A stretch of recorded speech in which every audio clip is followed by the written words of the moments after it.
All right. The other part of the appendicular skeleton is of course the pectoral girdle and the rotator cuff. With the pectoral girdle, we see here that the trio of structures that stabilize the shoulder joint would be the clavicle, the scapula here, and the lateral portion is the humerus right there. So these three bones come together at the shoulder joint and stabilize the pectoral girdle, and with the muscles that attach to them form the rotator cuff of the shoulder. So each bone individually. If we start with the clavicle. Okay, the clavicle is going to articulate laterally with the acromion of the scapula. Right, so this bone will sit like so, and then the clavicle will sit up against like that and stabilize the front of the shoulder, and then lateral we would have the humerus there. So the clavicle, we know that this is the left clavicle first because the 6 sides of it would include the sternal end here. Here we have the acromial end, the flattened portion of it. The sternal end sits on the manubrium of the sternum, articulates there, and this one, as I just showed you, articulates with the acromion. And then we can see this portion right here. There's a process right there, the conoid tubercle, that is going to be pointing posterior and inferior. And if the curvatures are convex medially and concave laterally, then this has to be my left side.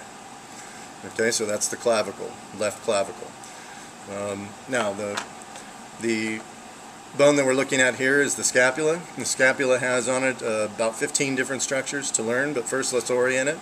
We've got here the glenoid cavity. That's always a superior and lateral structure that articulates with the head of the humerus. So that glenoid gives us 2 sides of this bone, actually 4, because now we know lateral and medial, then we know superior and inferior. And by looking at the spine here, the spine of the scapula, that's posterior on this bone, and the subscapular fossa is anterior. So this is my left scapula for those reasons. On the scapula you have up at the top a number of processes and structures. Here you can see the acromion process, the flattened process. This is the coracoid process with a C. Looks like a camel head, the coracoid process. And that is just lateral to this notch right there, the suprascapular notch. And here's the subscapular fossa, where the subscapularis muscle articulates. As I said, this is the glenoid cavity. Above it is the supraglenoid tubercle, and below it the infraglenoid tubercle, where the biceps brachii and long head and the triceps brachii muscles attach respectively. Yes. Down below this we can see this angle, or this border right here. Since that glenoid is lateral, that's the lateral or axillary border. Here's the inferior angle down here, and therefore this side is the vertebral or medial border. And if we look up toward the top and go towards this acromion process, here you see the top of the spine and the supraspinous fossa that we can see maybe a little better from a posterior view. This is the supraspinous fossa. There's the suprascapular notch, the coracoid process again. This is the acromion, the spine of the scapula, and here's the infraspinous fossa.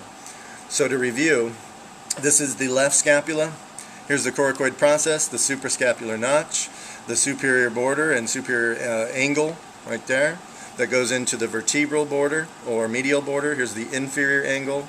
The axillary border is over here, axillary or lateral. That's just below the infraglenoid tubercle, the glenoid cavity, the supraglenoid tubercle, and the acromion, the flat process on this bone.